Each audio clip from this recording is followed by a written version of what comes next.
પોતાના વિરોધીઓ હોય કે પછી પોતાની ભારતીય જનતા પાર્ટીમાં રહેલા વિરોધીઓ હોય, જો કોઈ તે આડું અવળું કામ કરે તો તેમને આડે હાથ લેતા ચૂકતા નથી આ સાંસદ મનસુખ વસાવા. અને તેમણે ફરી વખત તેમના વિરોધીઓનો જે પ્રકારે ઉધડો લેતા હોય છે તેમ તેમની પાર્ટીના અનેક કાર્યકરોનો નર્મદામાં ઉધડો લીધો છે અને એક મોટું નિવેદન આપ્યું છે. વૈષ્ણવજન તો તેને કહીએ જે પીડ પરાઈ જાનાને રે.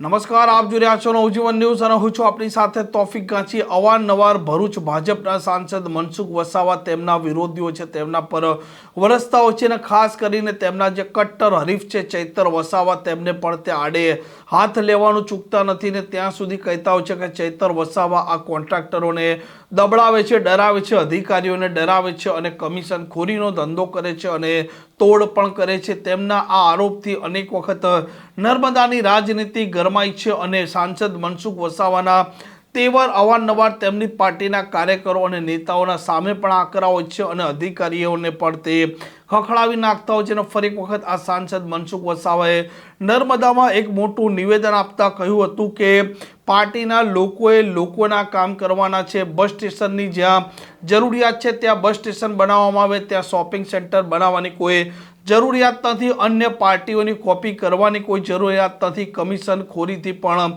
દૂર રહો. અને જે પ્રકારે આ સાંસદ મનસુખ વસાવા અવારનવાર તેમના વિરોધીઓને આડે હાથ લેતા હોય છે તેમ તેમની પાર્ટીના આ નેતા અને કાર્યકરોને પણ આડે હાથ લીધા છે. તો બધી નક્કી થઈ ગયું.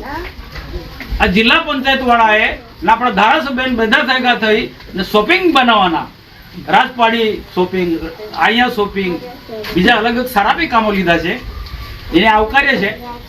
પણ આ બધા શોપિંગોની શું દુકાનો કમ બીજી જગ્યાએ વેપારી ના બનાવી શકે? શોપિંગ બનાવી તો કોઈ બી જગ્યાએ શોપિંગ બની શકે છે.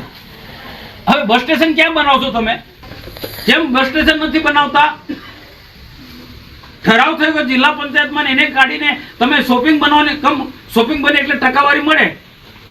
આમ સાંસદ મનસુખ વસાવાનું કહેવું છે કે લોકોના કામ કરવા તે જ મુખ્ય ઉદ્દેશ હોવો જોઈએ. લોકોની જે જરૂરિયાત છે તેને પ્રાધાન્ય આપવું જોઈએ.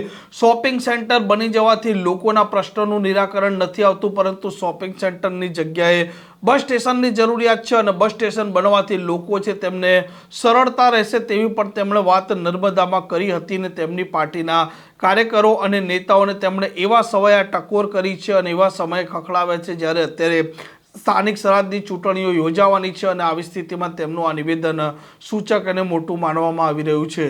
આ પ્રકારના સમાચાર માટે નવજીવન ન્યૂઝની આ ચેનલ સાથે જોડાયેલા રહો. નમસ્કાર.